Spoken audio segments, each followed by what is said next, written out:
Good morning, YouTube. Guys, it's Brendan from Market Makers. It's about 11 a.m. Eastern. Usually I make these videos after the markets close, but tomorrow is the big day. Tomorrow is a directional change in the market. That's CPI. Nobody wants to say if they think it's going to be super high or come in low because nobody wants to be wrong. I was just listening to the head of Goldman, the chief equity strategist, David Costin. He won't give a prediction. He says he thinks it will be high. He won't specify the numbers. So I want to look at the charts with you guys real quick, because if this number comes in high, and high to him may mean, still below 8.6. I don't know. He didn't specify a range. And I have no idea what that number is going to come in. What I do know is, the CPI is based on weightings of different things. Energy was really high last month. This number could come in higher than 8.6. And if it does come in higher than 8.6, we need to look at our Bitcoin setups, guys. We're going to look at Bitcoin. We're going to look at the equities, and we're going to talk about these markets and what could happen.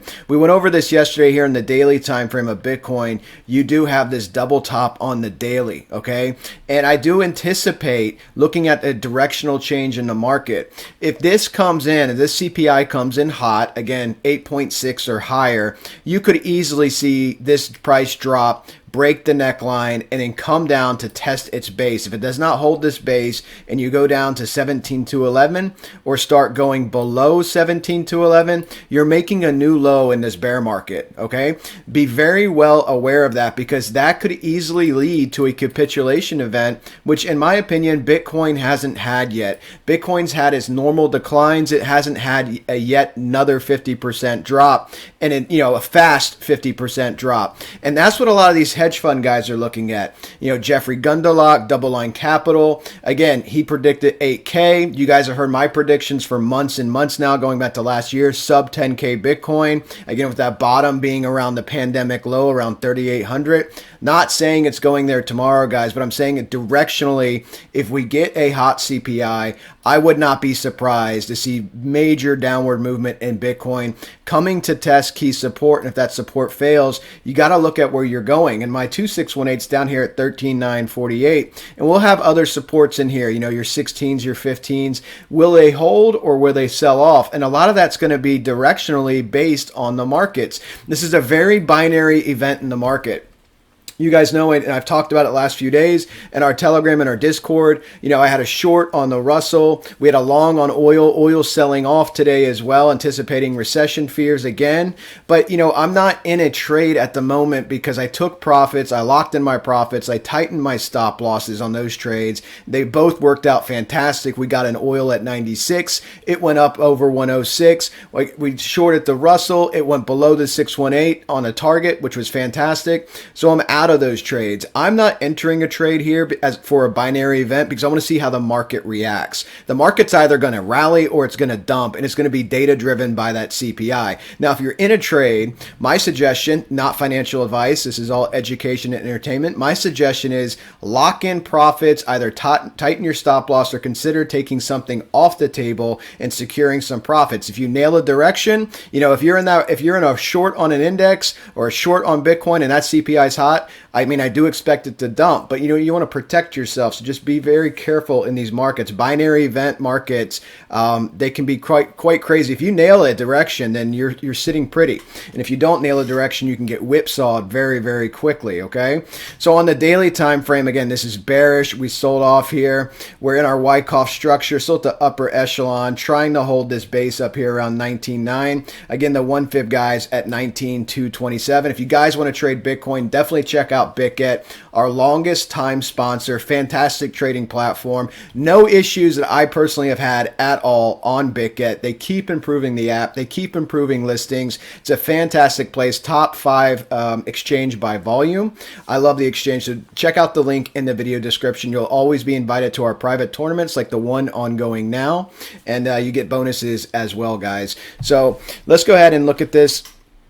On the daily, a couple other things to look at here, guys. Let's look at our VPVR. We haven't looked at this in a while. The visible range.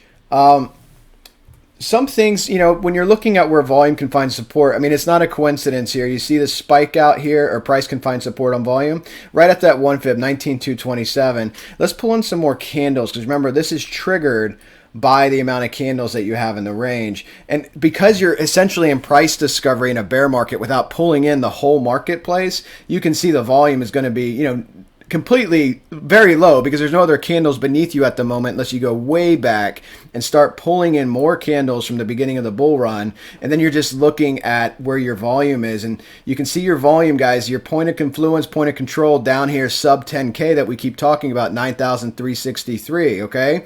So this, if you lose that 1618, it's a pretty big drop down to 12K. And this is where a lot of guys are getting that 12K number. You have a lot of volume down there at 12K. Your peak volume is down there sub 10K. You have a lot of volume at that 12K number. Just be aware this CPI could cause a capitulation event. That's what I want to cover with you guys in this video. Let's go ahead and look at Bitcoin on the 8-hour. 8-hour, again, bearish trend. We wicked the 1618. We talked about this ad nauseum yesterday. Very keen to watch this. We're hovering on support here. We're at the 382, 19,625. Price is 19,972. You want to stay in your Wyckoff trading range. Again, you have your your selling climax candle. You come up with an up thrust. You try to hold a base up here, and you capitulate and fall back down. Okay. If you do come down and get some down thrusts, that can bring you back up. Right? Action reaction. It can bring you back up, but the broader market's going to control the direction here, guys. So just be aware of what's happening in the marketplace. I know a lot of people, I'll say this too, because I would never have called myself a fundamentals trader, meaning I base my trading off of the fundamentals of a company or of an asset class that I'm looking at. I'm very much a chart person. This is the most data-driven market I have ever traded in, and the market's hinging on these reports. So you have to understand that if you don't want to spend the time to watch this stuff, to research this stuff, then definitely watch my channel. Watch people smarter than me, because there are many. You can watch Jeremy Grantham. You can watch Ray Dalio, what they think about the overall markets. Again, guys that are billionaires, self-made billionaires. Ray Dalio has a massive short, 7 billion to 10 billion on the European stock index and individual stocks in Europe. A lot of these guys that are successful winners that understand market cycles are predicting massive down cycle here still, okay? So you have rallies, but you have massive down cycles. You guys know I've fashioned my belief system based off of Jeremy Grantham over the last 20 years. The guys that make the most money in these bubbles are the guys that I tend to follow. You see things like the Big Short movie, Michael Burry, $1 billion short. Ray Dalio said, here, hold my beer. He's got a $10 billion short just in Europe. Because in Europe, you have to disclose your short positions. In America, you do not. You don't know what we have here. And Ray Dalio runs the world's largest hedge fund. So again, these guys are not the guys that are going to come on TV. They get brought on for specials, little fireside chats. But the guys that you see on TV, the guys that you see predominantly in YouTube are bull market geniuses. That's the cluster of them, bull market geniuses. The guys that can just have never seen a market crash. They don't know how to position themselves for a market crash. They don't understand market cycles or market history. And a monkey throwing darts could have picked any of these stocks over the last decade, guys. So when you're watching people, what's their experience level? Have they traded crashes? Do they understand the nature of the beast, the nature of the machine? Because these markets are living organisms. They are based off of human sentiment. They're based off money inflows. And you have to put all this stuff together to really try to get a clean picture of what you think's going to happen. And again, if that CPI is low, guys, I do expect a major rally to potentially form. So the odds of it being low, and again, what does the market consider low? I don't know. I'm assuming the market would consider anything below 8.6 to be lower. See, peak inflation, euphoria in the marketplace. Obviously, the lower the better for their stronger rally. I don't think it's necessarily going to get there. You could be surprised. I don't know. So again, I'm sitting on the sidelines. I'm waiting to see what happens, and I'm looking to trade at extremes, peak resistance or the strongest level of support, not in between. Okay, that's not what I'm doing. I'm not trading in between. So let's go ahead and look at Bitcoin here on the 8-hour. And let's throw a couple of things on here. Let's throw Ichi on here. You can see the cloud's getting a lot thinner. And if you're going to break through somewhere, I'm really good at picking out these spots, guys. You've noticed my talent. This is really difficult at picking out these spots. if you're going to break through something like this, 8-hour time frame is going to be somewhere over here, right? And you can see this on the 4-hour as well. Remember, we talked about this. I told you, very dangerous spot for Bitcoin to start looking for support right here, where we fall through the Kumo twist, knifed right through it. Why is that obvious? I mean, I've been using Equities for over 20 years now, but this happens so often. You punch through weak parts and you fall through weak parts, okay? And the twist area between support and resistance is a very weak area, and you fell through here, and now this big fat cloud on the 4-hour time frame is resistance. Okay, so you can see price is just wicking the top of that resistance, working its way around. Okay, so again, strong rally in the market, clouds don't matter, you can punch through it. And that's the other thing I want to really drill into, you guys. Indicators don't matter in a sentiment data-driven market. If that inflation number comes in at, say, 8.0, showing like a stark drop, a steep drop from 8.6, it doesn't matter if your indicators say you're overbought, if you're weak. If the markets rally, they're going to rally. And it works in reverse. If that inflation number comes in high, looking at the money flow, we're oversold, right? But we're still in bearish territory. We hit oversold, bounce back up a little. This doesn't matter. This will just drop all the way down to the base, right? It'll just drop down to the base and drag down there at the bottom while the markets do this, okay? So indicators don't matter in a sentiment-driven environment. And if that inflation number is hot, I anticipate further decline in all of these marketplaces. I mean, that's an obvious statement, but it could potentially be, it could lead to a capitulation event where you actually have the VIX spike up over 40, which it has not done yet in this grinding down of the equities markets, okay? So 4-hour time frame, we got to watch the 4-hour, guys. I harp on it all the time. But you have your 200 and your 233, and they're well above you now. You couldn't even muster the strength to challenge the 200 out of all of this consolidation. Going back just on the candles in my chart here, back to June 18th, the dollar is still trading. We covered the DXY yesterday. The dollar is still above 108. Okay, so everything is set up if the markets are negative based on that report. I believe that report, by the way, is 8:30 a.m. Eastern time tomorrow before the market opens. But if the markets are set up, that they could easily fall apart and leg down further, okay? But they're also set up because of last week's rally that they have a base. They have a base of candles and a lot of these markets, specifically the equities, that you can see this reverse and go up. So we need to be aware of the downside and the upside. 4-hour time frame, critically important, as you guys know. Watch the 200, the 233. This is going to be where the market's decided on a rally. You got to flip this and move up. And so I'm always looking at these levels, and the levels just above us now, based off this wave projection, you know, we got 19,894. We're getting rejected at the 0.5. We're at 19,879. 618 at 20,162. The 1 fib at 21,000. And that 1618, again, already rejected us. Okay, so definitely pay attention to that in a rally. 22,439. Rejected us up here, and now your 200's below it. This 200's moving down towards the 21,032. So this is the first area. If we do get some type of rally, you need to watch this area. Okay, do we actually flip it, make our cup, get above it, get a pivot, and come back up to try to tackle the 233 and the next GAN resistance and the 1618 at 22,439? That's your Bitcoin levels, guys. Got to watch those levels. Let's go ahead and jump over to equities. I'm just going to show you the daily and the 4-hour.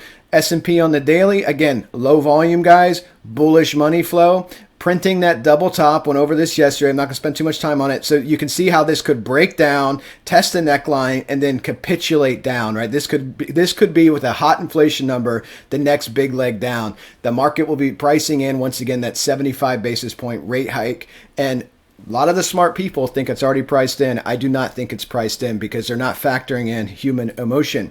S&P on the 4-hour, you can see we broke the bullish angle, the 45. Your 200, 233, which rejected us twice. You're trying to make a cup here, and you're trying to pivot back up. You got rejected.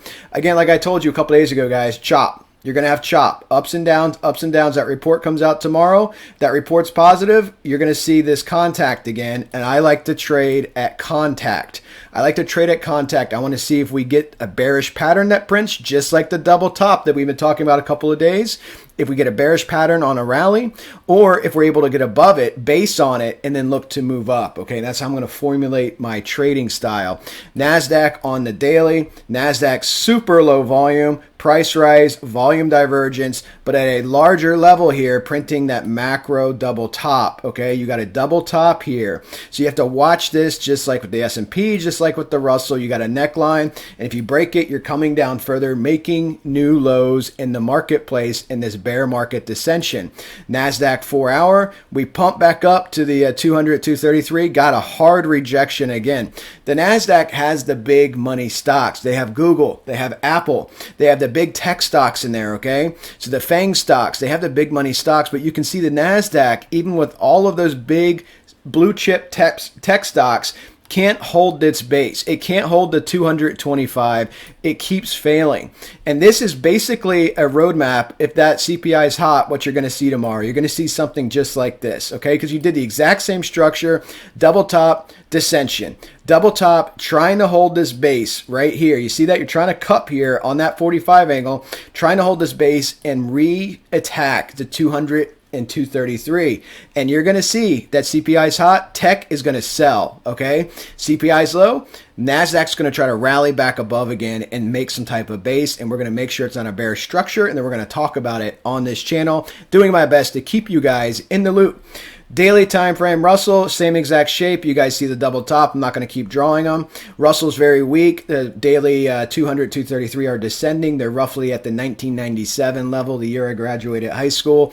Right up here, okay? So they're right up here. That's on the daily. So when I'm looking at a rally, I'm going to look at the 4-hour 200, 233 and the daily 233 married with fibs. If we look at the Russell on the 4-hour, my trade played out beautifully. Guys, if you want to trade these equities, definitely check out SimpleFX. I love that platform. It is fantastic. The link is in the video description. They do give you up to a $5,000 instant bonus. You don't have to roll it over. You don't have to earn it. It is there based on your deposit level, and you get to trade with it instantly. Okay, so check them out. They're a fantastic sponsor as well. And so, you know, we have this cut pattern that formed here. We bounced off the 1 fib, 100% retracement here at 1713, trying to pump back up because the markets are indecisive, and this will just wave down just like it did over here. This will wave down if that CPI is hot. It's all about the CPI. Guys, I told you I threw stocks 50 on here for my European friends. I'm going to start tracking this closely. I threw this in Wyckoff on the daily so you could see this trading range. This is very bearish action here in Wyckoff. You had a double top that formed on stocks 50. These are basically 50 blue chip European stocks, companies like Siemens from Germany, Volkswagen, companies like that, okay? And so you can see you had a double top, you broke your double top, you're at the base of Wyckoff here, you're making some bearish structures, you have your whole 50 right here, you're above it. This is going to, I'm following this, and I'll start updating you guys with the ECB rate hikes and stuff. I believe that happens later in the month as well. Perhaps some of my European friends that watch this channel, if you want to give us a calendar or a link to a video or a link to a website that tracks all of that, you might find something better than me. I'm looking at American sites showing the different bank rate changes around the world and your meeting schedule. So if you have something that you like to use in Europe, definitely share that with me in the link and make my job easier. But I believe they're going to be looking at raising rates. Now, for the first time, I think today in 20 years, the dollar and the euro reached parity, or extremely close to parity, meaning they're equal weight, even value. So I'm watching this because if we break down here in Wyckoff, this is going to descent. And again, this is the stocks in this index is where Ray Dalio, Bridgewater, which by the way, the fund is up 36% this year. When you look at the price declines in the Nasdaq, over 30%, S&P down over 20%, Bridgewater under Ray Dalio is up 36% and a massive $10 billion short on stocks that are in the stocks 50. So I'm watching this closely because he clearly thinks Europe is going to be much worse off than America. And I've watched many of his speeches and videos, and based on what he says, I agree. So this will be something fun to track as well, guys. Looking at the 4-hour time frame, getting our chop here on the 4-hour, getting rejected, trading in this GAN 45 triangle at the moment, looking to see if we're going to try to break up, test, just like everything else, guys, whether it's in Europe, whether it's in Asia, whether it's in America, always looking at the 200, 233 in descending markets. Stocks 50 also made its all-time high in November, which is with the Nasdaq, Bitcoin, and the Russell, okay? So we're always watching the 200, 233 if we do break to the upside, and if we break to the downside, watching us fall through the fibs and looking at my Wyckoff market structure. structure. 19 minutes, guys. All right, that's it. Enjoy the video. We'll get that CPI video out tomorrow. Watch those markets, guys. Pay very close attention because it could be some fun coming in. All right, talk to you guys tomorrow.